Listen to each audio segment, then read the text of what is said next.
4th Annual International O&M Online Symposium. We are so thrilled that you are here.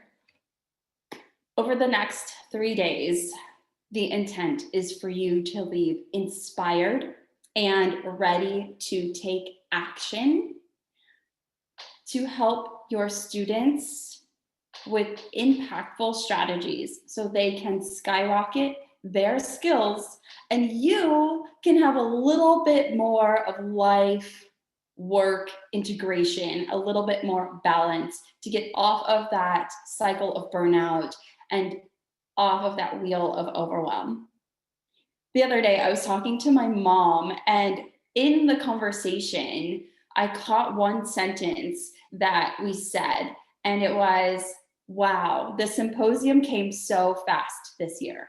I am going to turn this over to Ms. Tara right now. Well, good morning, afternoon, and good evening. Welcome to orientation and orientation mobility for visually impaired wheelchair users. And this will be presented by Scott Crawford. I'm Tara Bowie, and I'll be your moderator today. Question and answer will be held at the end of each section of this PowerPoint. So just please hold your questions for the presenter until the question and answer time, at which time I will read them aloud to our presenters in the order that they come in. Please also feel free to use your workbook to take notes and write down your CEU codes. On that note, these are the topics to pay attention to during the presentation. Make sure you pay attention to these. How many different turns a manual wheelchair can make, that's one. And two, if people who are blind can use scooters, that's going to be a question. So for those of you who don't know me, I'm Scott Crawford. I've been teaching orientation and mobility for a lot of years. I think this is year number 31. I got into seeing people who use wheelchairs because somebody in a wheelchair rolled into my office one day. Now, obviously, we had a little more warning than that, but the prep that I had for it wasn't a whole lot. We may have played around with crutches and walkers and a few things one day at UALR, and that was more just us piddling around. It wasn't any specific techniques shown or anything like that. I do have to give a shout out to Janet Barlow. She team taught with me the first few people and then turned me loose. And I probably never would have gotten into presenting if it hadn't been for Janet, because she told us we had to. So thank you to Janet for that. Okay. I'm going to share my screen and we're going to get into the PowerPoint.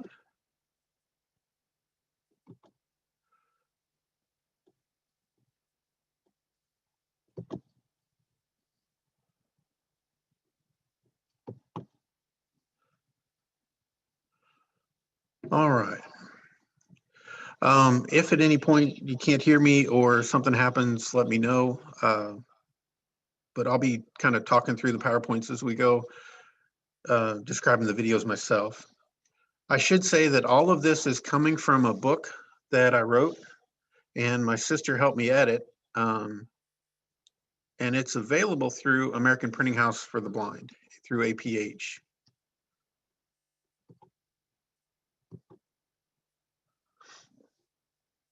Now, to order it, you call the number that's on the screen, 800-223-1839. And basically, they send you a link that takes you to the book. It's web-based, and there's a whole bunch of videos, little video clips. And that's what we're using in the PowerPoint. But they've professionally edited them and added a audio description and captioning. Everything APH puts out is accessible to everyone. So one of the big delays for the book to come out was that you had to have the videos described, and then that description had to be available to the Braille displays. And when you went back out of the videos, JAWS wanted to take it back to the beginning. So eventually they got that worked out, and finally it came out. All right, let's talk about assessment. What is different when you're assessing somebody in a wheelchair versus just anybody else? Well, the first thing is, do they know how to operate their chair? the basics of it. Can they push the chair? Can they put on the brakes? Can they take off the brakes? Can they back up? Can they do their turns? But you want to make sure that somebody knows all the different details of using that chair. And that's gonna be different from chair to chair. In some chairs, you push the brakes forward to engage them. In some chairs, you pull the brake back to engage them. In some chairs, there's the levers different places to move the footrests. So you really want to consult with your PTs and OTs to make sure that we're not teaching the student something that could, in the long run, get them hurt because we're going against something that the OT or PT may need for them to do. And that's one of the, it can be a little ticky-tacky sometimes. Some OTs are very territorial, some are not. Some are just very, very grateful that they're getting some help with somebody who's got a vision impairment. Okay, so one of the big things that's different is how am I going to stop somebody if they're in a wheelchair and they're going down the sidewalk and they're about to drive off the edge, they're about to drive off the cliff. So one of the methods that I've developed involved a student who had done the same route probably 50 times, but on one particular day, she blew the corner. She didn't stop and turn to navigate down the curb cut. She was going straight off of the curb. Oops, sorry about that.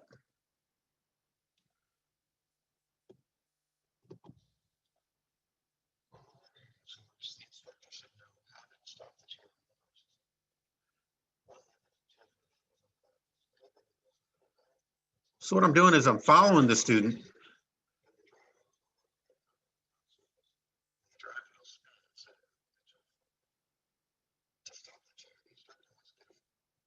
Oops.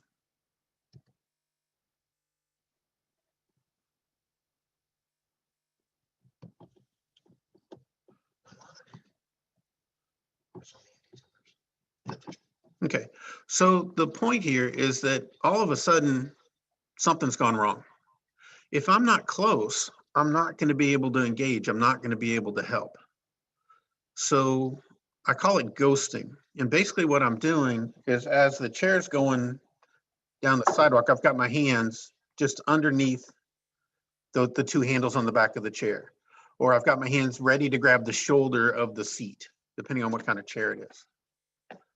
But when I pull back, I'm not pulling up, I'm not pushing down, I'm pulling backwards. And can you tell that it's almost like I'm sitting down? And that's what pops the other wheel off into that wheelie. And this is the exact situation I was in with this young lady on that one particular day.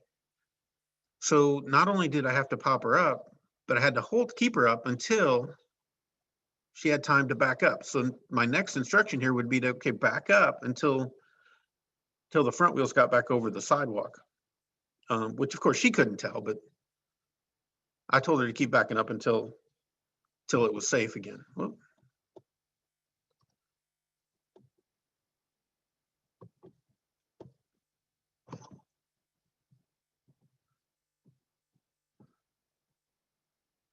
So I'm going to show it again. As she's approaching, I pull back and keep leaning back until she backs up, and then I can drop the front wheels down.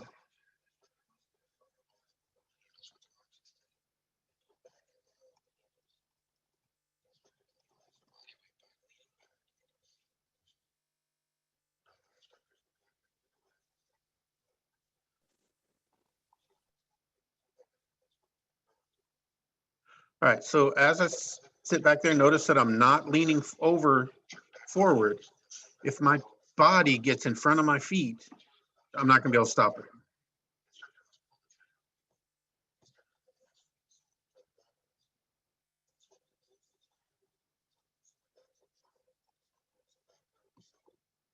Okay, Tara, quick question. Are you hearing the computer or just when I'm speaking? No, just what you're speaking. You're narrating that. Okay, because I didn't want to talk over the computer and be really, really annoying. No, you're great. Okay.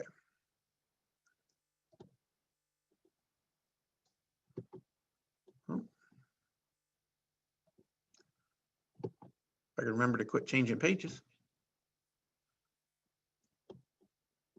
All right. So an alternative for people who can't do that, they may have to find another method. So here I'm following her, and when I think she might be driving off the edge, I can grab her arm and lift it off of the joystick.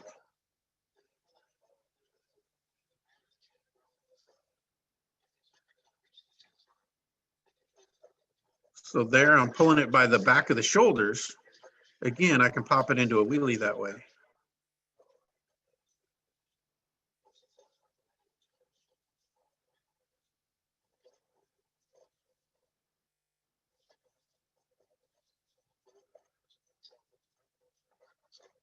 Okay. So again, to monitor somebody, I have to be really close at first until I can really trust them not to miss a curb, not to drive off a side. Because if I'm not in a position to grab, if I'm 5 or 6 feet back, there's no way I'm going to be able to prevent that. Now, the bigger risk isn't from the drop-offs that are in front of you. The bigger risk is from the drop-offs that are to the side. A side drop-off of just 2 inches is enough to tip over most chairs. Okay, so answer to one of your questions, can a blind person drive a scooter? Obviously, because we have videos here of somebody driving a scooter.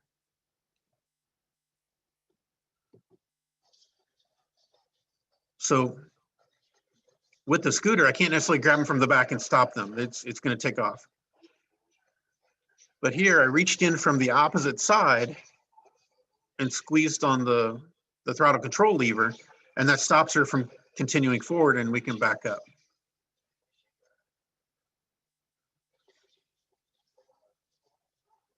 Okay. Now she keeps trying to go forward, so I want to be ready to grab again if she doesn't let go. And the other thing is we're practicing in a safe, flat environment where there's no real risk. We're figuring out what works for us before we move on to a sidewalk where there is more risk. Here I'm on the same side that she's holding on with, and I reached in and lifted her hand up to get her off of the throttle control lever. I'm also putting my other hand on the back of the seat to help keep it from tipping over. I have sometimes had people though that when they were grabbing on so tight, I couldn't get their hand off. So sometimes it's easier if the handle is going side to side to take and sweep their hand off to the side to slide it off of that handle. That's just if they have a really good grip. Okay. Does anybody have a question about the emergency stops? I haven't seen any pop up in the chat as of yet. Okay. But that's one of the big things when you're assessing somebody who's in a wheelchair is how am I going to stop this person before they drive off the Grand Canyon? How am I going to keep them from hurting themselves or someone else?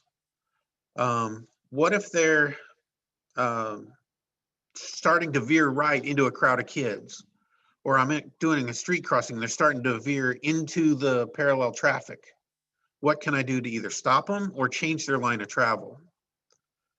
Now, I don't have a video of it, but another thing you can do is that if somebody's veering to the right and you want to get them back to the left, just pull on the left handle or the left shoulder of the chair, and the front side will swing around to the left. But I'm Scott, pulling it across. Yes? We do have a question. Okay. One from Ruth is, can you review emergency stop? And then Regina, is there a concern of stress on my body with the ghosting method if you're using a ghosting method? And then we have one more after that. Okay. Yes, there is always a risk to our bodies with everything we do. We could turn an ankle, somebody could fall and pull and wrench our back. So yes, there is a risk. So let's say somebody's 8 months pregnant. You may not want to be pulling all that pressure back. Let's say I wasn't, but let's say I was a football player and I've had 15 back surgeries. I may not want to be pulling back like that. It might not be safe for me. So that's why I was saying that you have to have these other methods. And it also could be that if, let's say somebody very tiny, male or female, was trying to stop me. Well, I'm a heavy guy. So somebody who doesn't have enough weight, enough strength may not be able to jerk me into that wheelie. You can do it to somebody who's heavier than you if you use the right leverage, but you do want to be careful. And so that's why we have the other methods where you're pulling the hand off the joystick or the controls. Another thought though is that if somebody's about to drive off that curb, just grabbing the sides of the chair, you may be able to give enough support. You can't hold them up, but enough support that it doesn't tip all the way over. Okay, so somebody asked me to show the video for stopping again. I assume they mean the one from behind.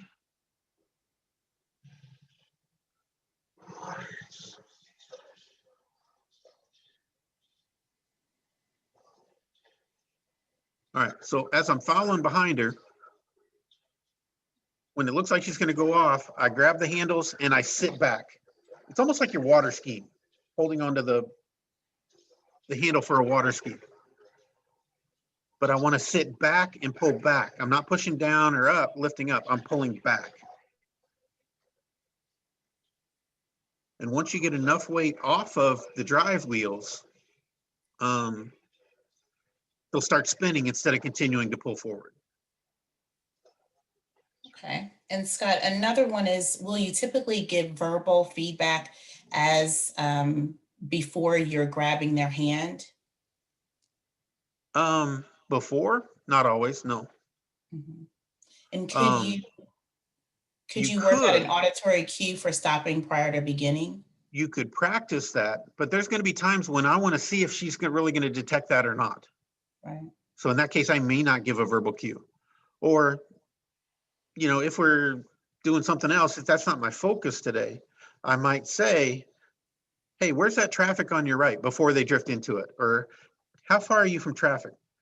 But I don't want to be throwing my voice and my input into it if I'm assessing their ability to detect that, because they may cue off of me instead of detecting it themselves. So no, I don't always give a verbal cue, but we do practice before we go out. And it might be a totally different day, that we practice one day and then we go out another day. Okay. And we're going to come back to this again, but we're right now, I'm talking about the assessment process. What's different between assessing somebody in a chair versus assessing somebody who's ambulatory? Okay, the last one in this section then is, do you use an electronic scooter stopper device that works from a distance? I never have. That's an option. Didn't used to be, but it is now. But there's all kinds of different things and controls that you can add to a power chair. That could be a remote stop. It could be a remote drive.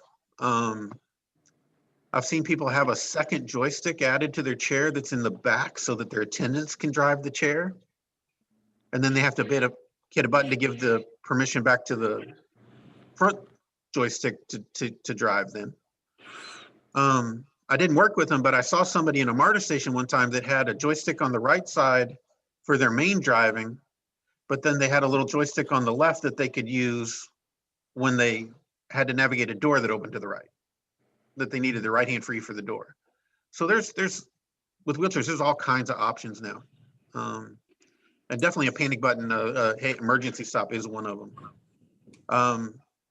Imagine being on a treadmill and they have that little string that comes up and you can clip it to your shirt or your shorts, that if you get too far back, it'll pop and it stops the treadmill before you fall off the back. They can do the same kind of thing like that with the chair, that it's just an off on instead of a full control. Okay, and did you say you were going to go back over, someone had a question about repeating how to change direction? Repeat how to change direction? Okay, so if somebody's drifting too far to the left or right, let's say they're going to the right, I can reach up and I can grab the back of their chair on the left side and then pull it back into the right, and that swings their feet away from the hazard. So I'm pulling it the back end towards the hazard to move the front away from the hazard. Okay. It really doesn't take that much force to change the line of travel. Not Okay. near as much as you would think. We're going to move on after this last one from Donna, which is, are there suggestions for working with people in wheelchairs if we are not physically able to stop someone? Like, would you make plans ahead of time with a student? If you can't stop them, if there's no way for you to stop them, you may have to practice verbal commands to stop and see if they'll respond to that. If they do, great. But if they don't, you may have to have an attendant with you. I'm thinking of one instructor in the past who would, when her students got to certain areas that she couldn't do, she'd swap with another instructor who could do that, and then they'd swap back. So there's options there. But you want to be able to control that. You want to be able to stop the people when you need to.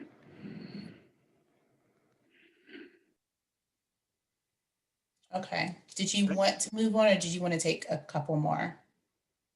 Sure. What you got? Well, no, she said very helpful.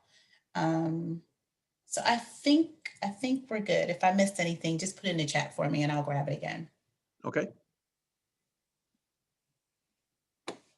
All right. So the other thing that's really difficult for somebody in a manual chair or any chair that isn't necessarily so difficult for somebody who's ambulatory is navigating through a tight space. That's another one of the big differences. So, true story, I was teaching somebody how to do this, how to use a power chair. She was diabetic and she got some glass in the bottom of her foot. And periodically she wouldn't be able to use a chair, she wouldn't be able to walk for 3 or 4 weeks at a time while her foot healed from getting the glass out of her foot. And it happened to her once or twice a year. Well, she was pulling into the braille room of our training center and she hooked the door frame of the braille room on her arm of her chair and pulled the entire door frame off of the wall and brought it with her into the room. Okay, so that's not good. So I strongly suggest that when you're assessing this, when you're practicing this, that you do it with a couple of chairs. Okay.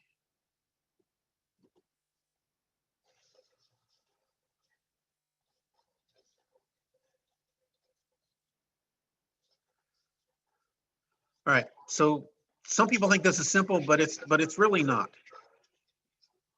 So basically I'm just putting 2 chairs, 2 trash cans, anything in her path, making sure there's room for her to fit through, and then asking her to drive through.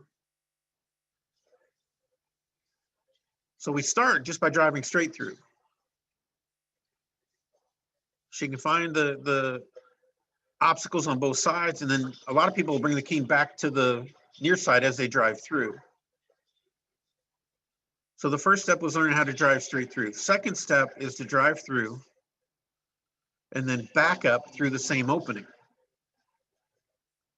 And that's like going on an elevator, going into an office. You want to back into the trains instead of pulling on forward. You want to back onto a lift. So this lady is using her cane. She's clearing the path and she keeps sweeping. But notice how crazy the chair's getting as she's trying to back up. Just learning to back up straight is a part of the process. Learn to drive forward, then learn to back up straight. And you can learn to back up straight without the chairs and then add the chairs to it. Okay. So first was straight through, second was to back through. Third is to turn 90 degrees through an opening. So here she lined up her knees with the chair and then turned to go through.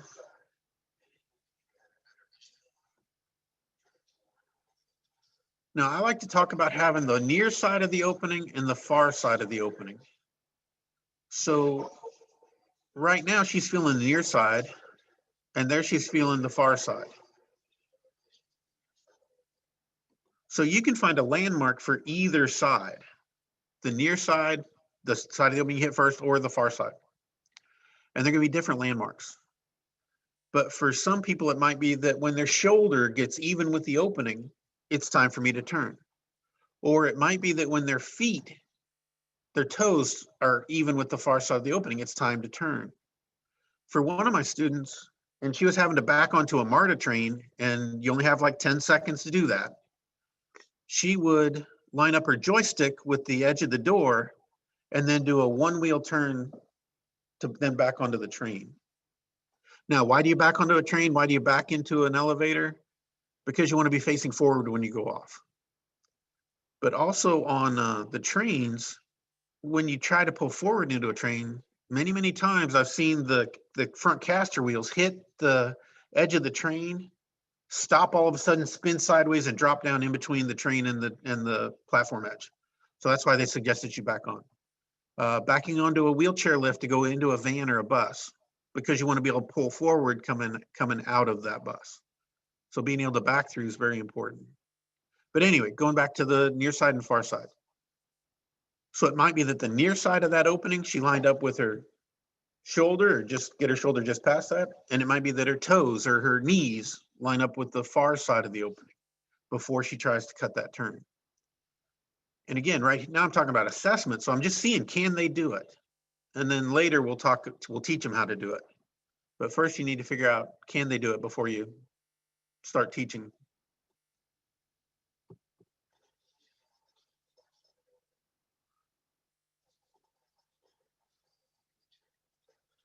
Okay, there she used the far side to line up with her knee when she made the 90-degree turn, and she was able to drive straight through.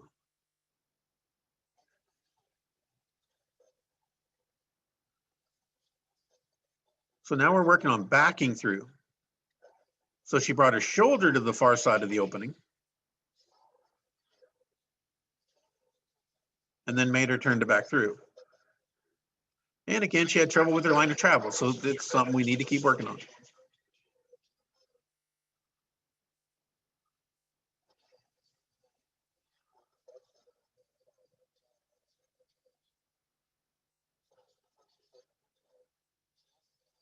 So again, she's lining up. This time she lined it up with her knees.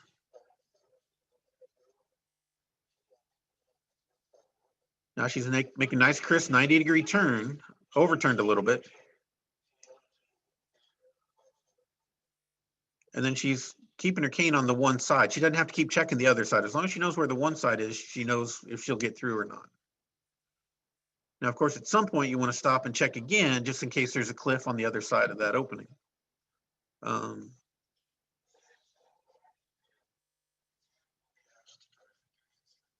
So we did forward, turning through, backing as you turn through, and then I'll have my students do a figure 8.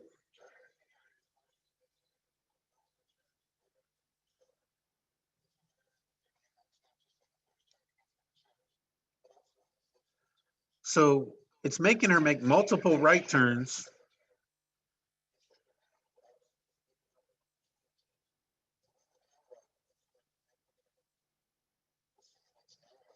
And then as she pulls around this chair, the chair, she's made it all the way around the chair. Now she's going to turn through and go the opposite way around, which is going to first force her to make 4 left turns.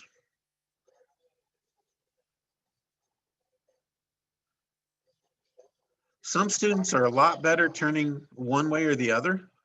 And that could be because of their mobility. It could be because of their range of motion with that arm. It could be because of having more vision on one side or the other. But you want to make sure that people can do these turns to the left and to the right.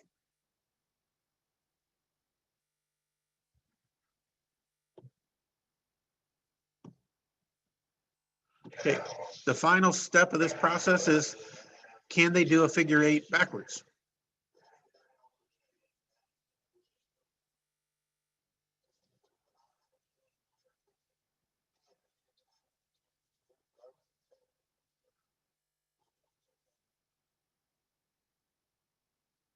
So there she's using the cane to find that edge, the edge of that chair, and then she's using her landmark. When she pulls back far enough, she knows it's time that she can turn.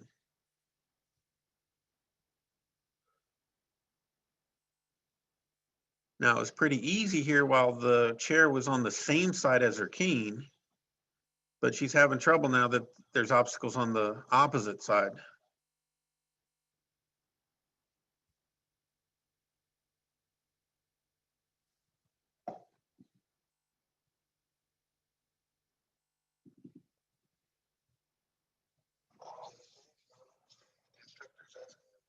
Okay, for this student, she had a hard time. She didn't know what I meant by doing a figure eight. So sometimes I have to walk in front of them to get, giving them auditory cues about what the figure eight means.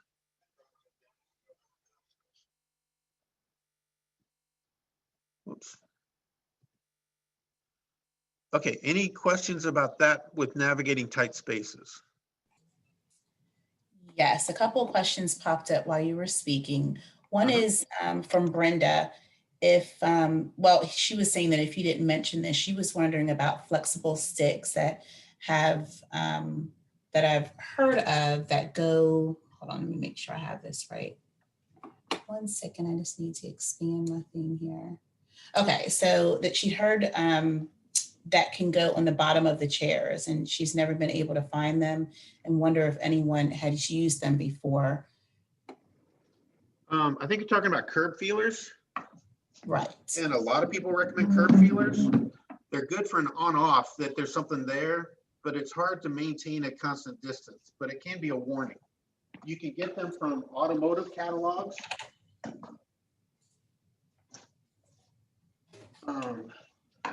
J.C. Whitney is a very popular automotive catalog, but there's a bunch of them. So just look for it in your automotive catalogs. Ask for them at AutoZone, maybe. Okay, and as somewhere in the chat, someone was helping her with that.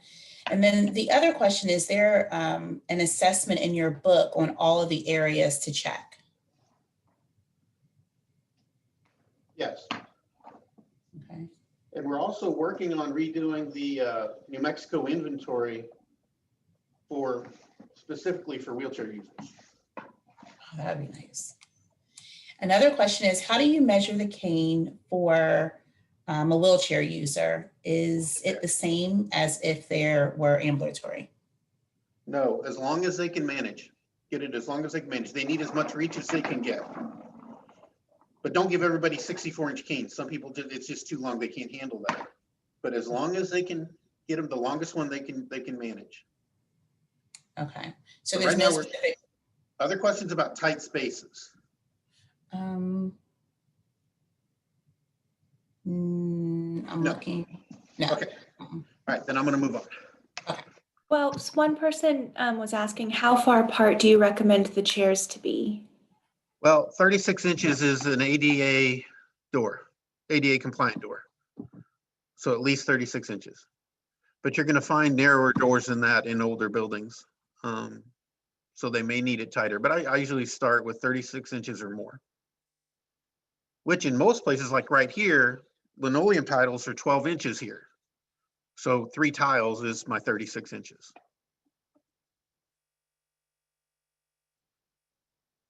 They may have, ADA allows a 32-inch passage, but it can't be more than 4 inches deep. So like if a telephone pole is in the sidewalk, it could be coming up and leaving only 32 inches, or a bus stop sign.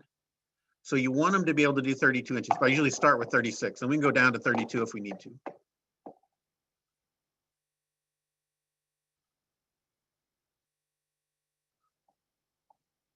Okay, so I think this next part's gonna come tie into the length of the cane. So let's move on to detecting obstacles.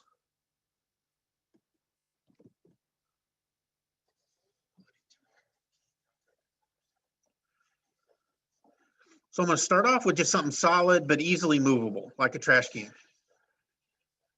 So she's at her slowest speed, she's swinging her cane hit it, and she was able to react in time and stop.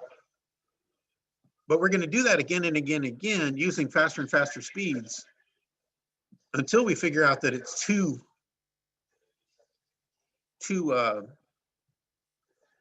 fast. That even though they're touching it, they're feeling it, they're not stopping in time.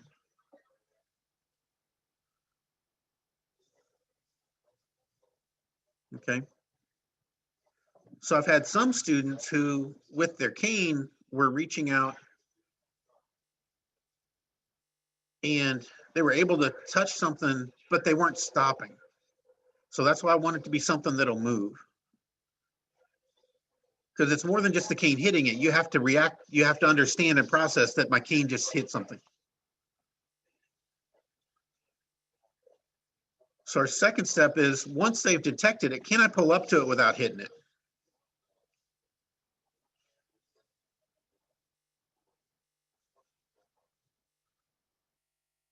So again, the longer the cane, the more reach they have, the more reaction time they have. So we want to get as long a cane as we can get that they can manage. And there she was real proud of herself. She hit it, she stopped on time. And then she didn't plow right through it. All right, so another method of determining that is to get out in front of the student, and I'm walking backwards and I'm dragging a cane behind me as the student swings their cane. So I'm using the center beam of the window as a landmark, and I let her canes hit then. So does she stop then before the wheelchair goes past that beam?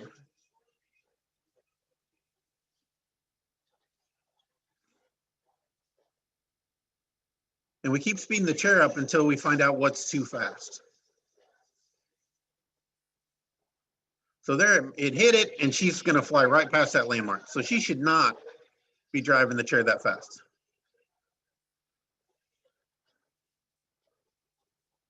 Okay, so here I left the cane where it was when they made contact, and I'm keeping the canes crossed at that spot, and then I'm letting her see how far she drove after she made contact.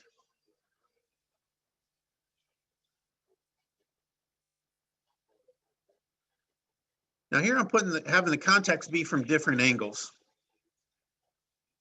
because some people will react to a cane contact that was directly in front of them, but then miss one that was to either side.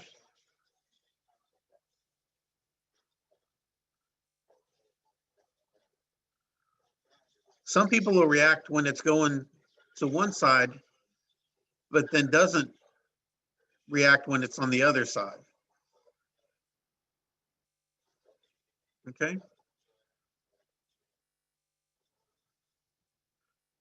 So that last time I had consciously made contact when her cane tip was hitting the transition from the gray tiles to the blue tiles. I made the contact so that I could see if she then drove over that. But it's a way to have people contact obstacles and have to stop, have to react to their cane without them really having to run into a tree or run into a post or run into something else. I'm randomly letting the two canes hit to make contact and seeing how long it takes them to stop. All right, questions about that before I move on? Yeah, Donna was saying, why have the obstacles, the cane moving as she approaches? Why not leave the cane at the marker window frame? So that it can be at a random point in her arc. Oh, maybe a different question there. All right, so the first time I did it, when we made contact, I kept backing up. And I did that so that I knew she was stopping because of the cane contacts, not because I stopped. Because if I always stop when the two canes hit, the student may be stopping because the instructor stopped, not because of what the cane told them. Okay, she said, thank you.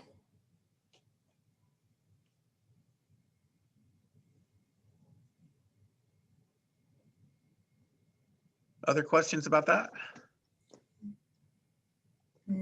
Well, dealing with the moving cane is akin to dealing with moving people in a crowd.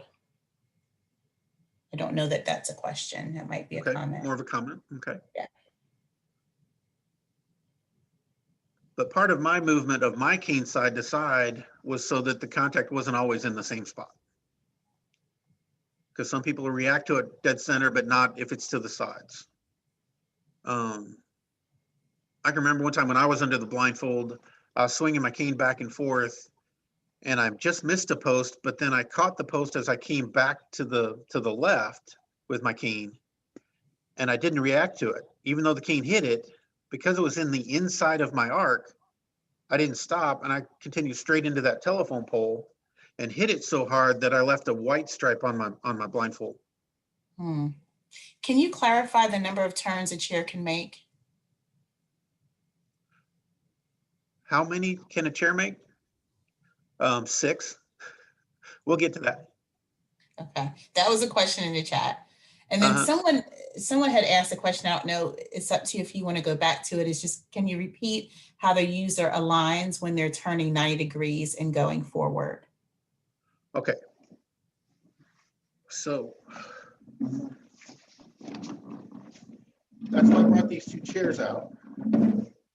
Hey, Scott, if you're going to do a demonstration for us, can you stop sharing your screen so we can see you larger?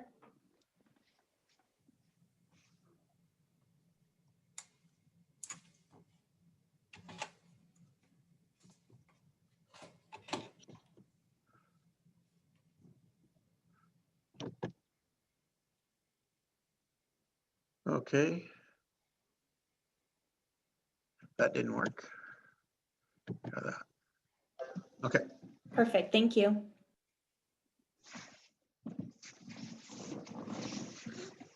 All right, so as my student is coming up to this opening, which could be a doorway, it could be a turn on a sidewalk, it could be the turn to go up a curb cut, it could be anything.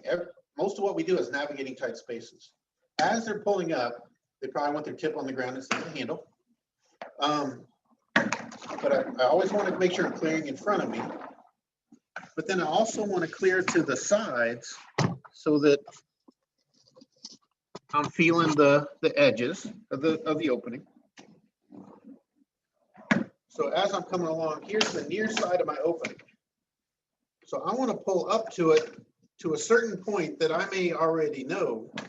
And that's what we want to figure out as an instructor. Is it, where am I in space so that when I get to this point, I'm ready to make a turn? Now, I happen to know that if this is even with my right shoulder, and I don't let my right wheel move, I just move my left one. When I turn, that puts me nice and pretty into that opening. Okay? So that would be the near side of the opening. If I'm using the far side of the opening, what needs to get here, even with the far side, the second chair, before I make my turn?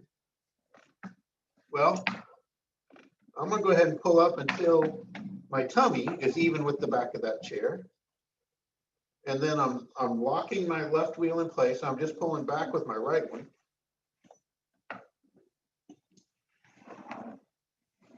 How did that do for me? Did that leave me centered in the opening? No, I'm too far to the right. So I need to adjust my landmark a little bit. Or use a different turn. So this time I've pulled up to where my shoulder's even with it. I'm locking my left side. I'm just pulling back with the right. How did that put me? Did that line me up well in the opening? Still a little bit to the left, but that did pretty good.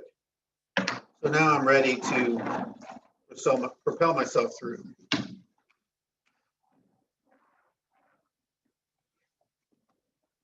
Does that help? Yes. And are there certain tips that you issue most with power chair users? Cane tips? I'm assuming they're talking about cane tip. Roller tips, usually the size of the big Stay Puft Marshmallow. I actually like the roller balls, which is the size of a baseball. But a lot of people don't like those because they're too clackety. They make too much extraneous noise, not good, clear noise. So some people would prefer the harder roller tip to the roller ball, but the roller ball doesn't stick in as many cracks. And this is my running joke for the last 30 years. The answer to every question in O&M is it depends. So it depends on what the student's looking for. Do they want more information? Do they want it to not stick? What's more important to them? Do they need the sound? So they may need an NFB cane with a metal tip so they get better quality sound. I think I saw Donna Sauerberger's name somewhere, but she did a great presentation on, hey, let's let the student try all the different canes, all the different tips, and figure out what is best for that person. I'm not going to assume I know what's best for that client. And it may be they want one cane type for traveling indoors on linoleum floors or for going to the mall, but they want a totally different cane tip when they're out traveling the gravel road or trying to get to the grocery store that's 3 miles down the road. So the answer is it depends. Okay, it looks like we can move on. Thank you. Okay.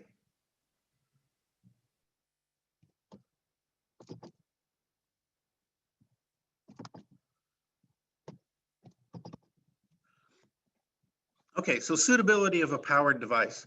A lot of times what I'll do then is I'll put somebody into a manual chair. And I've had PTs at the school system. I've had people in the community ask me, hey, can this person use a powered device? So I'll have them get into the manual chair and I'll push them through a complex environment. And I'll have them use their hand to tell me what's going on. I'm going to stop the share again. Whoops. But as we're driving along, I might have them point with their hand and I'll push them wherever they point their hand. And when they want to stop, they should raise their hand. Like they're saying, how? Or they kind of know the question in the class. They don't really know it, they kind of know it. So by doing that, I can tell if they're able to detect in far enough in advance and keep control of what they're doing to be able to navigate the power device.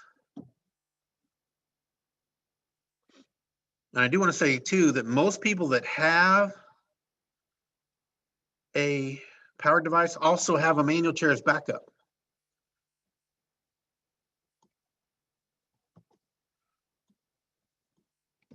Okay, other questions before I move on? Nope, I think you're good. Okay, let's get into the next slide. All right, cane skills.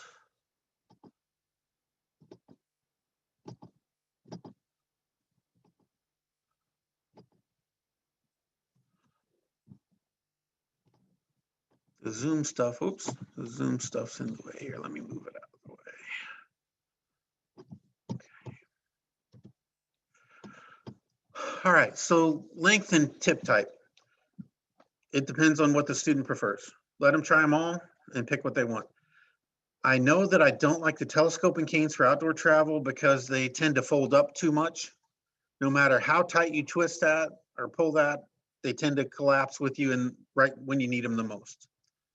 So we'll usually either go folding or rigid cane. If you're going rigid, most of the people that I've worked with that like the rigid canes have preferred the NFB style because when it hits something, it'll bow and pop back, not snap and break like the aluminum canes tend to if you come up on something too hard. Okay, hand position. This is going to go contrary to what most people think in O&M, but when you're using a wheelchair, especially a powered wheelchair, never, never, never, never, never, never, never, ever center your hand. The force that cane will come back up into your face at is just too severe. So imagine she's got her cane where it is right now and she runs into something. That's going to come right back up into her gut. I'd much rather see the cane be straight in line with the shoulder.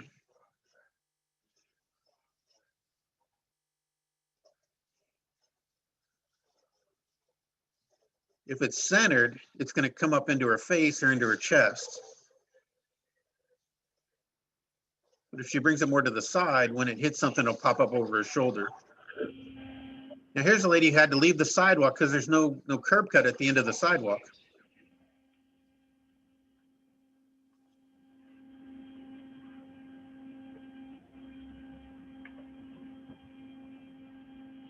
And she was boogieing because she wanted to get out of the street. Hey. But her cane got caught. And because she wasn't centered, the cane came up and caught her in her sweater, but it was coming up over her shoulder instead of up into her chest or into her face. Questions on hand position? I'm not seeing any in the chat. Okay. All right, so arc speed. I'm sorry, there Mhm. was one that just popped up by James. Have you tried the new no jab cane? No. No, I haven't seen that one. Okay, that's it. Okay, so arc speed. How fast do I have to swing that cane?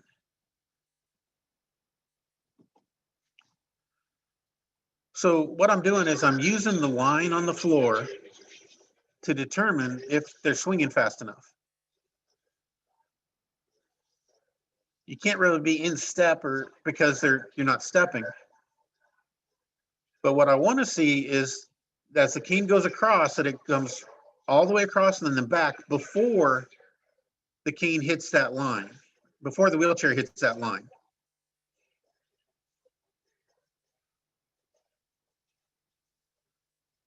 But especially on side drop-offs, it's in particular.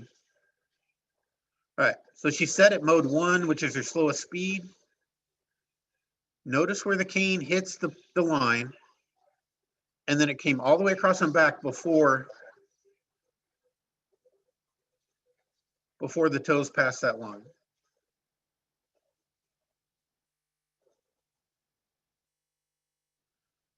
So you can adjust that either by having a longer cane or by swinging faster.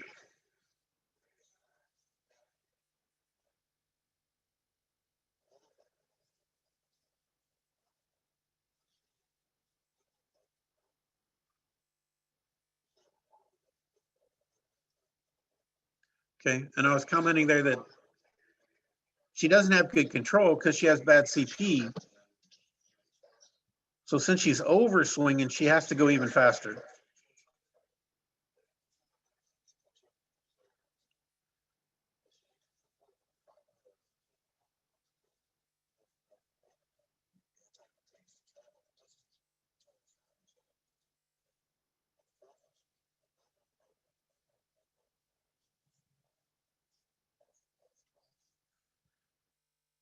And of course, you can do the same thing in a scooter.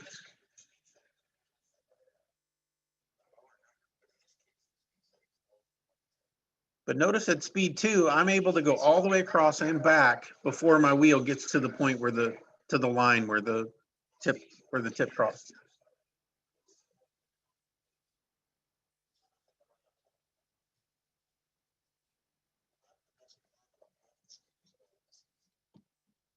So a lot of my students that are more visual, if they're visually maintaining their safety, they may not need to have their cane going that fast. But if they're getting their information tactually, if they're relying on that cane, it really does need to make it all the way across and back before you go to the next, before you speed up. Did I say that right? The cane has to go from the far left side to the right side and then back to the left before your wheel would hit where the tip was when you started that arc.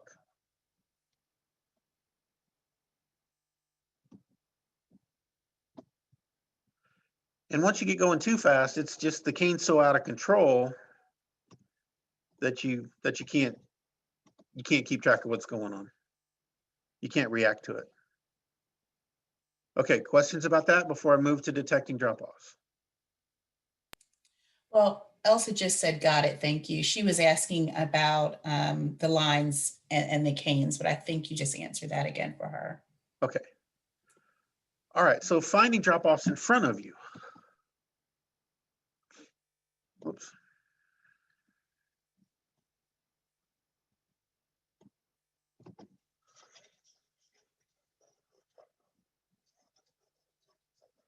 So this is one of the big fears a lot of people have is running off at something. So we're going to practice just in a smooth, flat area by her pulling up, hitting me in the leg, and then stopping before she runs me over.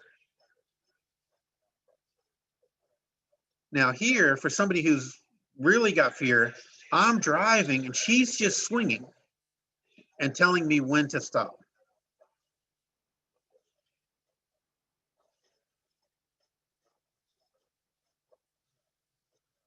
So I'm driving again as we pull on up.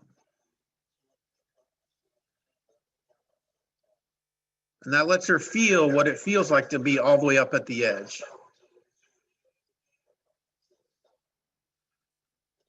So now I'm watching from the side and I'm right there ready to do an emergency stop if I have to.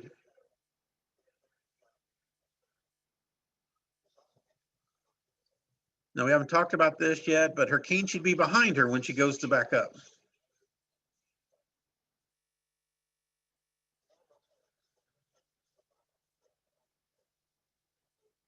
So to start off with, I was right on the edge. Now I'm off of the edge, but close enough to grab if I need to.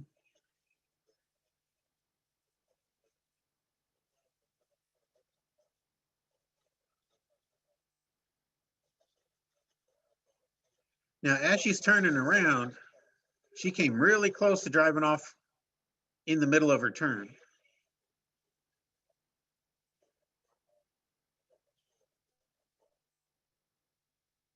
Okay, so once she's shown me that she can stop, I'm going to back away to where I'm not necessarily within reach. Because I don't want her using my presence to tell her where the edge is. So now I'm in a random position away from her.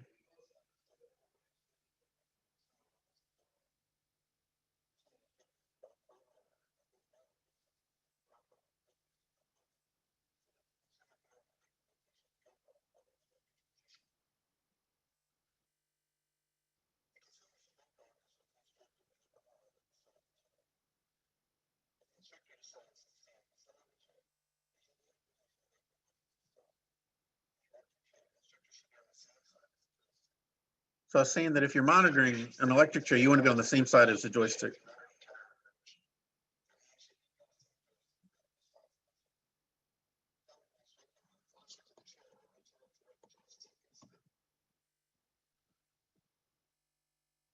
Okay, so we started with me being on a flat surface. Then we moved to where I was standing at the edge, or actually, then we went to where I was driving up with her on the beside her. Then I stood at the edge, then I stood in the street, and then I stood away from the edge, but in the street, beyond the drop off. And then finally, we want to practice it with me behind them, walking up, walking up.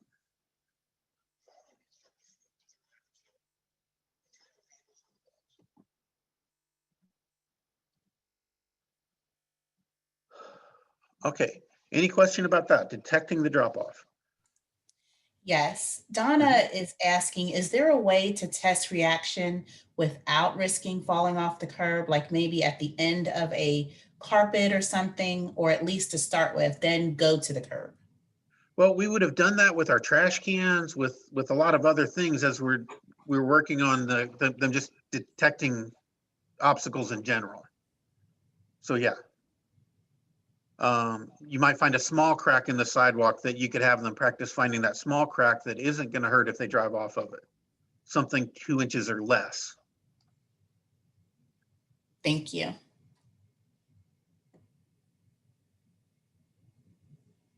And I don't see any other questions popping up. So figuring out how tall a drop off is. Because there's going to be some drop offs that you can drive off of and some you can't.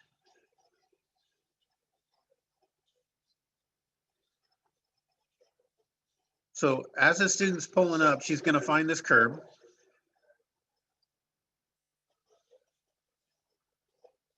Then she wants to anchor her cane and pull up to it. And again, we can practice this using something solid.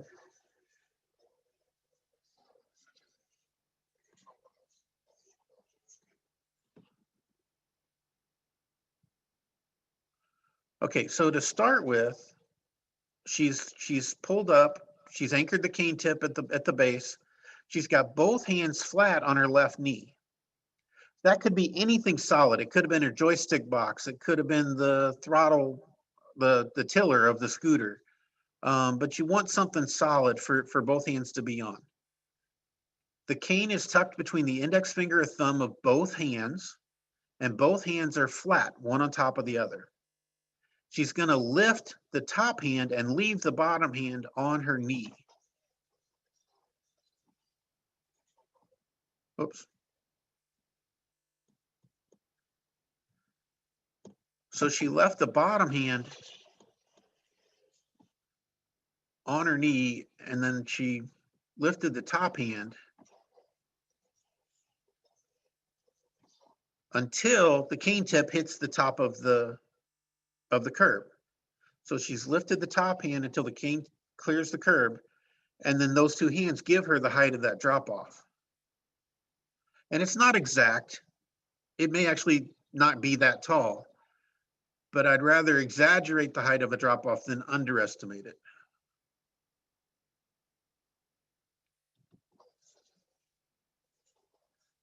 Now, dadgummit. So she took her hand off of the joystick. I mean, she took the top hand and she left it with her thumb hooked where it was. And then as her hand comes down, do her two hands hit? So she's got the cane between her thumb and index finger, both hands. She's lifted the cane up, and then she rotates the top hand down. If there's still space in between that top hand and the bottom hand, that drop off is too tall and she should not drive off of it, at least not by herself.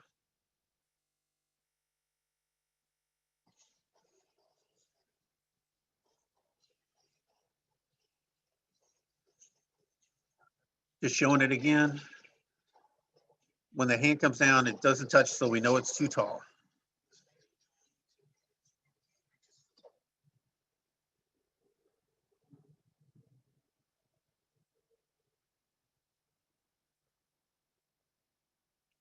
Okay, so this is a different corner. So again, she's pulled up to the edge. She's got her right hand on her knee, her left hand on top of it. Both of them are flat, palms facing the ground. Cane's between the thumb and index finger. So when she lifted that hand, the space in between her top hand and her bottom hand was not greater than the width of her hand. So that tells her that that is a small enough drop off that she could probably drive over it safely. Now, of course, she does want to make sure that she goes off of it square, that she's not going off cattywampus. And again, that distance could be different depending on the type of chair. But for most chairs, for most drop-offs, if it's not higher than the width of your hand, your four fingers, you're able to go off. Does that make sense, or does somebody want me to show it again? Yeah, there is a question in there. If you could just repeat that one more time. Repeat that one more time. Okie dokie. Oops.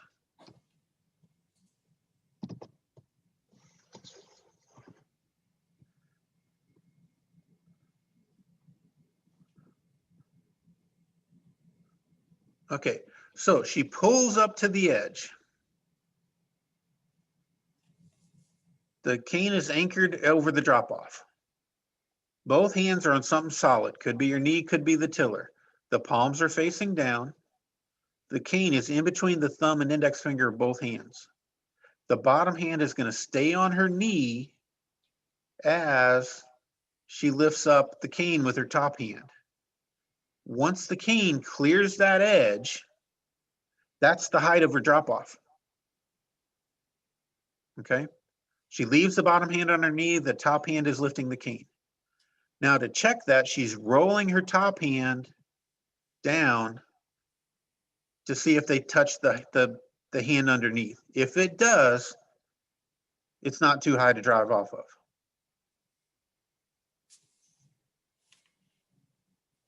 Okay, questions again?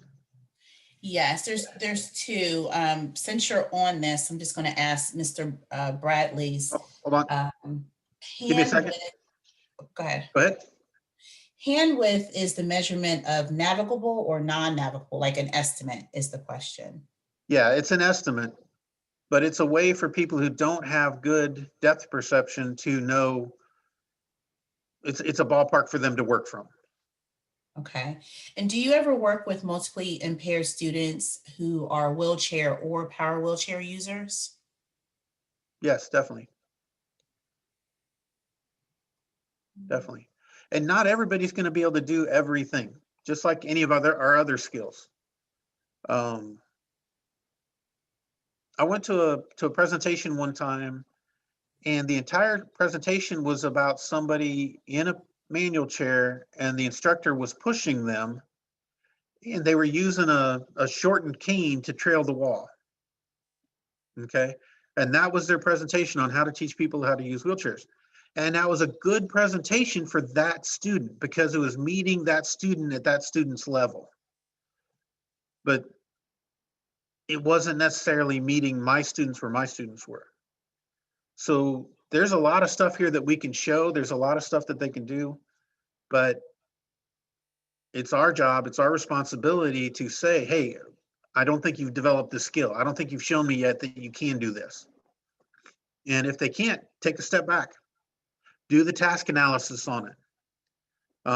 Dr. Pat Busson-Smith from UALR, I give her all the credit in the world for everything I've done in my career because she made us do good, strong task analysis. And I turned in a 18-page thing on how to chop and it wasn't good. I was missing steps. So she made me do it again. And I cussed her for it. And I regret that now. I apologize. Making that task analysis, you can figure where those cracks are and is there a way for this student to do it?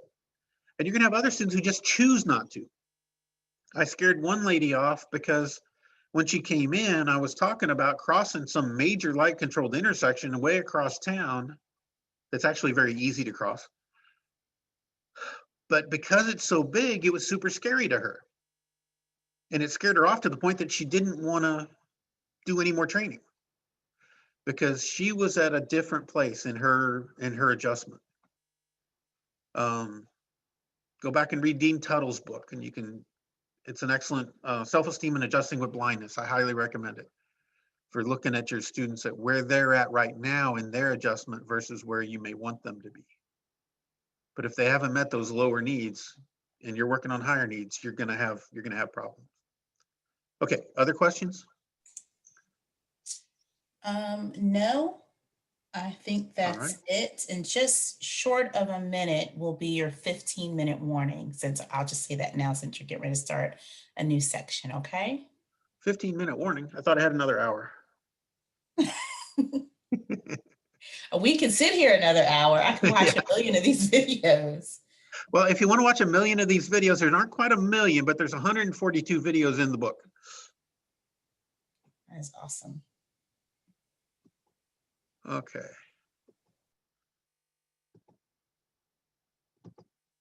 So different ways to to propel your chair. If somebody can get a foot down, get that foot down. Some people are struggling with using their chairs, and all you need is to get a foot down, and then you have something to help you propel the chair, frees up a hand to swing the cane, and it can help you with keeping your line of travel. If they can get a foot down, do it. Now, for their feet to reach the floor, you may have to take a cushion off because it may be set up that the chair's too high for them. So maybe get a thinner cushion so that they can get more weight onto their feet that are on the floor.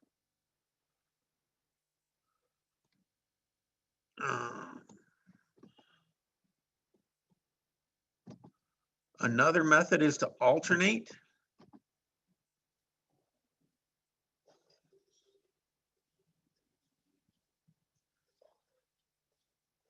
So this lady can't use her feet. So she's using her cane in the right hand and pushing with the left.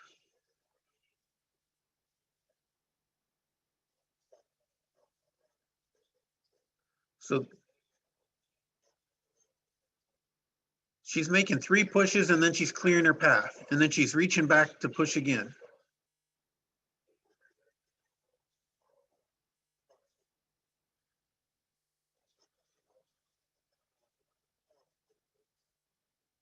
Oh, there she's trying to use her feet.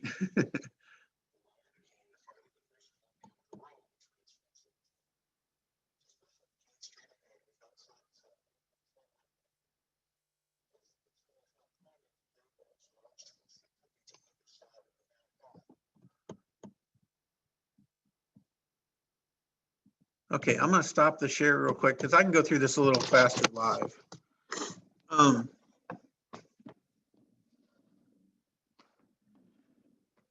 So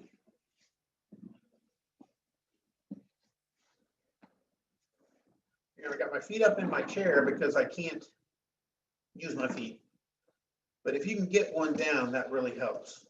But one way to do this is to make a push and then sweep. Push and then sweep. You're alternating between pushing and sweeping. Another method some people have successfully used is to switch hands. So I'm gonna push with one hand, then I push with the other, and I keep going back and forth. And each time I'm swinging the cane in front of me. Now, notice that I broke one of my rules there because I had the cane centered. Going back, I have to switch the cane behind me, clear the path, and then I'm gonna pull.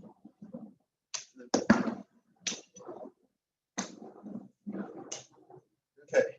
Another way to do it that I have a really hard time with is some people will put the cane in one hand and they'll reach across their body and push that wheel by reaching across and then come back to the same side to push again. I literally can't do that. I've enjoyed one too many cheeseburgers for that process to work for me.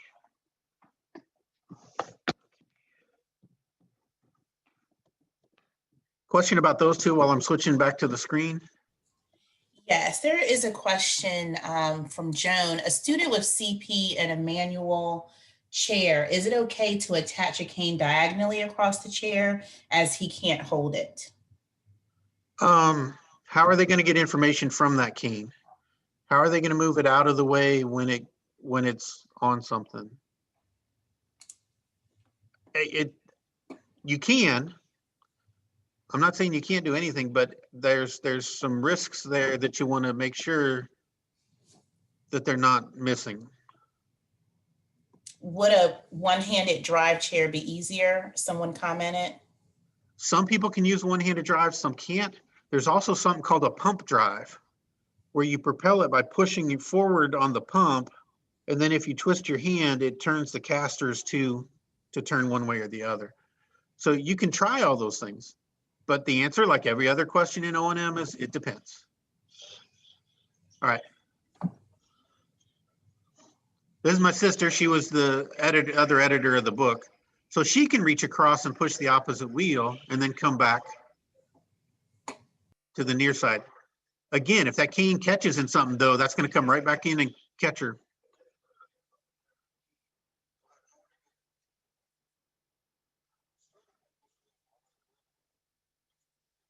Push, reaching across to do your first push helps. Then when you come back to the other side to keep it even.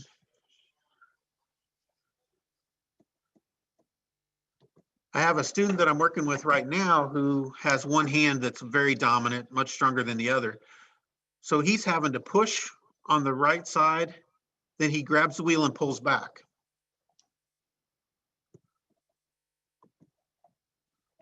And let's see if I can simulate that.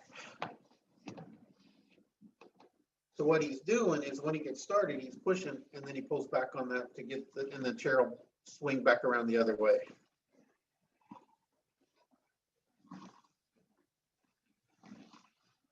So he's literally doing multiple turns to make progress.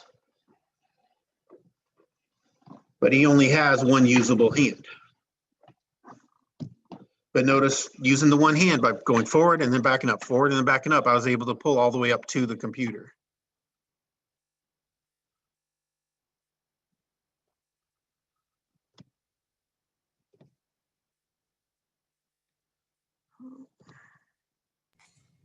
All right.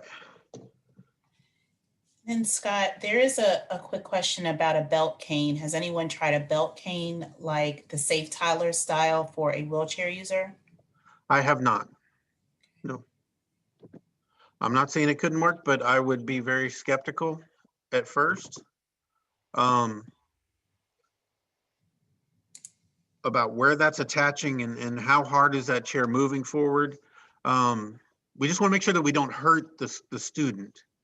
So I wouldn't be against trying it, but you'd want to be really careful to not get in trouble with that getting, again, tangled up in something. Just like mounting the cane diagonally across, it's just there. There's no, you're not probing your environment with it.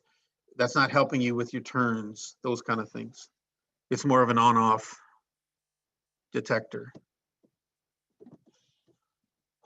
Okay. And what time are we supposed to stop?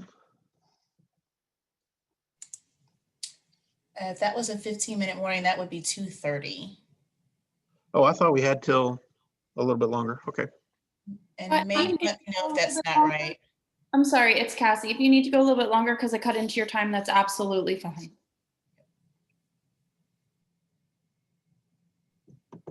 I'm reading questions only, but you have a lot ahead. of good comments in here. It's about how much people are learning.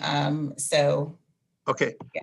I want to get to the 6 turns because again, I think that's very important. So I'm going to jump to that part.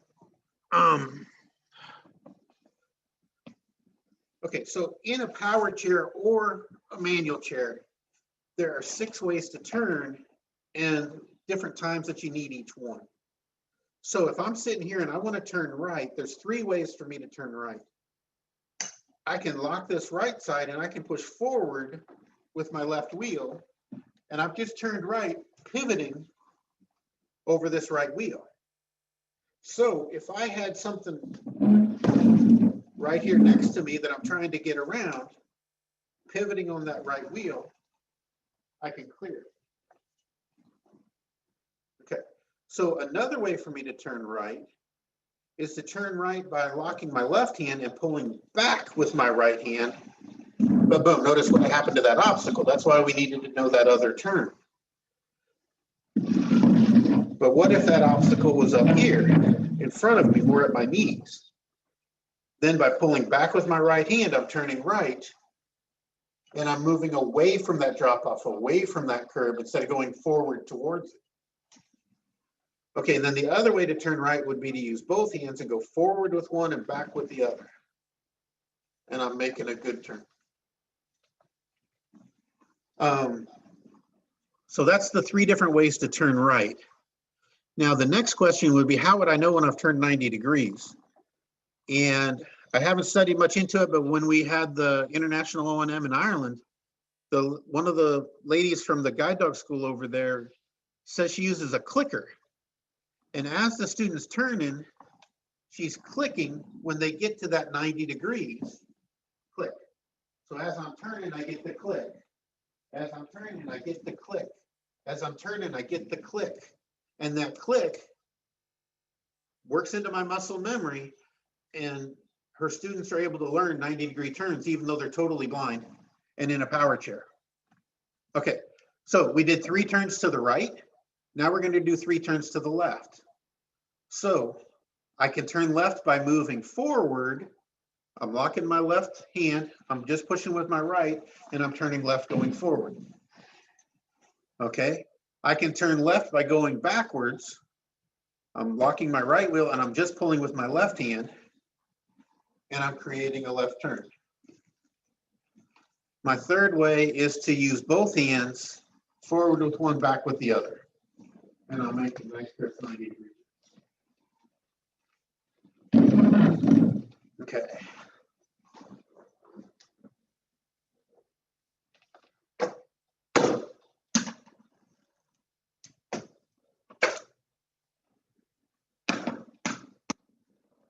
For people who are using their chairs and they need to be able to push, but they're having trouble holding onto the cane at the same time they're holding onto the wheel, I've made a cuff. A cuff is just usually a piece of leather or elastic that you put your hand through, and then something else slides through that to help you hold it. A lot of people who use that with spoons to help them eat, or they might put their cigarette lighter in there to light their cigarette or whatever, but it allows you to hold something if you don't have good use of your fingers. So I can put my cane through the cuff and then get my hand on it, get my hand through the cuff, and then that leaves my fingers free to manipulate the rail. In that example, I have my hand through the cuff with the cane on the inside. If my hands aren't big enough, I can also put my hand through that cuff So the cane is on the outside. And then that's leaving my hand free to grab my rail.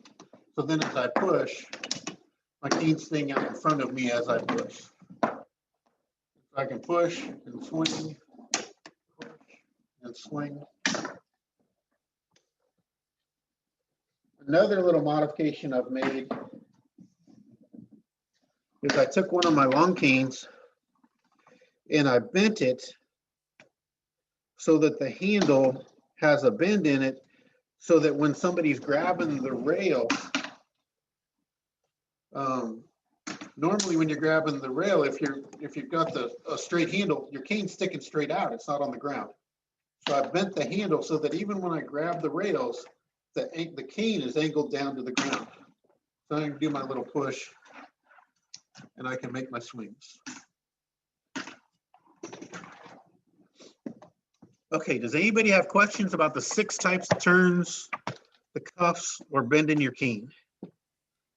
There is a question about the cuff. One is, where do you get the cuff? And also, what is the cuff made from? The material, it's hard to tell from the video. It depends. Okay, this cuff just happens to be made out of red duct tape because I made it when I was at New Mexico State and their school color is red. But you can buy them on Amazon. You can buy them at medical supply shops. I prefer the leather cuffs because it gives you a tighter grip to the cane. The elastic ones can work and they make it easy to fit it. But when you're swinging with the elastic, the cane kind of goes out of control a little bit more. So buy them from Amazon. Buy them from your medical supply places. Talk to your OT. Your OT may have some that you could try. Also with the cuffs, for some of them, the sleeve that you're putting something into isn't that big. So you may need to switch to the NFB style cane, which has a little bit narrower shaft, and it's easier to get that cuff up all the way to the handle. Okay, and someone is also asking, can you hold the bended cane up again, please? They're taking a picture. So it's just bent near the end of the handle. And you could do that in a vise. I just bent it over my knee.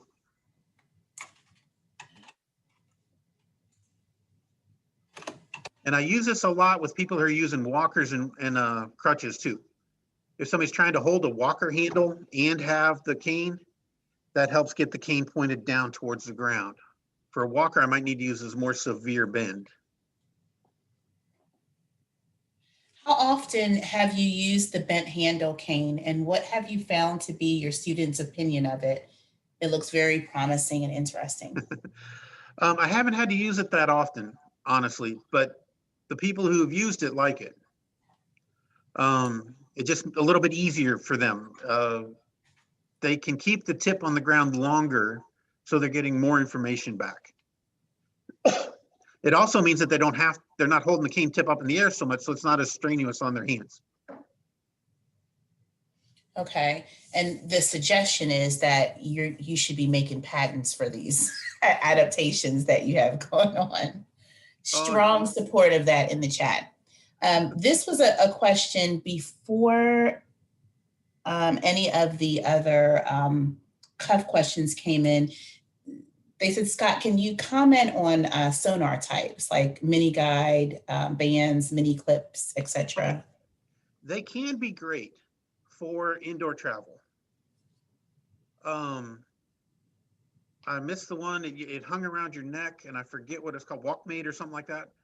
But I've had students use that, and it would detect the wall in front of them before they ran into it.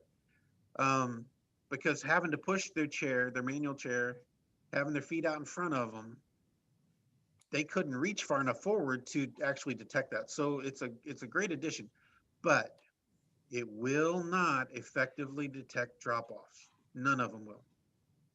None of them will. You'll get false readings. So let's say I'm going along and the sidewalk's here and then my grass is to the side of it, but I've got a 6-inch drop off, but I have 5 inches of grass. So that thing that's detecting that is going to think you have a 1-inch drop off, but as soon as your wheel hits it, that 5 inches compresses and boom, there goes your chair over the side. So for indoors, for familiar outdoors, if you got a school and they know that there's no bad drop-offs like that, it can be very helpful. In a nursing home, it might tell you that there's somebody in front of you before you walk into that person in front of you. Same with kids in a school, any environment really. But I've used them specifically in nursing homes to help somebody just detect there's something in front of me. I better slow down and stop and check that out. We had one guy in particular who would walk through the nursing home like a bowling ball, and he was plowing over the residents. He'd gotten a job there, but he was plowing over the residents because he couldn't see them. So we got him a mini guide that he could use, and then that was, hey, something's in front of me, let me slow down. And sometimes it was a cart, sometimes it was a person, but it helped. But like I said, it doesn't do drop-offs. Okay, and that is it for those questions. Again, you'll have to go back and look at the recording, Scott, but you have lots of great comments about people just learned so much today. Seeing the demonstrations was very good and helpful. And also someone that has been working with older seniors just has learned a lot about the best type of training. So thank you, thank you, thank you. And again, I noticed a couple things there. In Nora Griffin Shirley, and she has a book out, O&M for Orientation Mobile for Independence, I think it is, but it was geared towards older visually impaired people. There's a nice long chapter in there with a lot of this stuff about using the walkers, support canes, and crutches. And it's available from APH also. And by the way, I don't get any money for any of those books, so buy them, don't buy them, whatever. They pay you up front.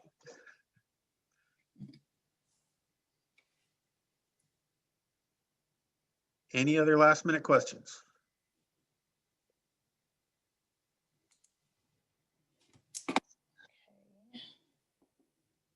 I see somebody posted that the ebook is available on Quota. Yeah. Mm-hmm. And it's only $4.99. Go figure. Hold on, there's one. They're going so fast and trying to go back and grab it. 1 second. I can grab it, Tara. You got it? Marissa, she said, you mentioned students can use the bent cane who are using walkers or crutches. How would you use the bent cane for someone who uses hand crutches? It depends. So there's no one right answer. And I need to know what exactly you mean by hand crutches.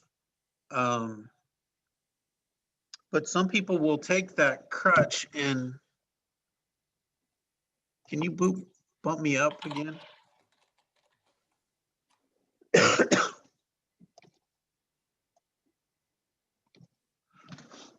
Okay. So if somebody's got, let's imagine that this is the handle that they're grabbing of their hand crutch. And I'm imagining there's another piece coming up to support their forearm. Some people can get the bent cane inside of that and grab it. And then as they're walking, just a little radial ulnar twist will give you your cane arc.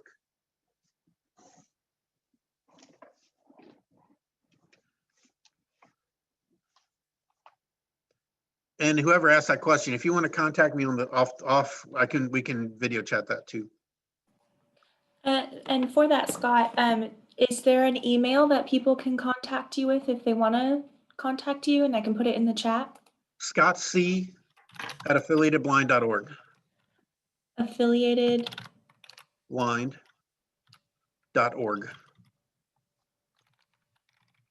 And I should have said that up front, but that's who employs me. That's who keeps my roof over my head. We're a private, nonprofit, very nonprofit center in Louisiana.